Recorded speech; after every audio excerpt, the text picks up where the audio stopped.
আবৃত্তি করেন ওয়া আহসানু মিনকা লাম তারা কাত্তু আইনি ওয়া আহসানু মিনকা লাম তারা কাত্তু আইনি ওয়া আজমালু মিনকা লাম তালিদিন নিসাউ খুলিকতা মুবাররাআন মিন কুল্লি আইবিন কাআন্নাকা কদ খুলিকতা কামা তাশাউ কাআন্নাকা কদ খুলিকতা কামা তাশাউ।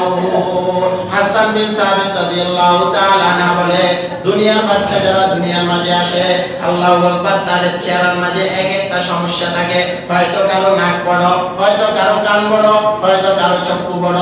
আল্লাহ রাসূল সাল্লাল্লাহু আলাইহি ওয়াসাল্লাম দুনিয়ার মাঝে আসার পর এমন একটা সন্তান দুনিয়ার মাঝে আসছে যে তার দিকে তাকায় তার নজর কেটে যায়। সুবহানাল্লাহ সুবহানাল্লাহ। হাসান বিন সাবিত রাদিয়াল্লাহু তাআলা আনহু তো এমন ছিল যে আল্লাহ রাসূল সাল্লাল্লাহু আলাইহি ওয়াসাল্লামের বিরুদ্ধে কাফেররা আরবিতে তাদের একেবারে আরবি পণ্ডিত যারা ছিল আরবের মাঝে তারা আরবি পণ্ডিতদেরকে নিয়ে আসতেন। এই আরবি পণ্ডিতদেরকে নিয়ে এসে আল্লাহ রাসূলের বিরুদ্ধে আরবিতে তারা কবিতা আবৃত্তি করত, আল্লাহ রাসূলকে বিভিন্নভাবে গালিগালাজ করত।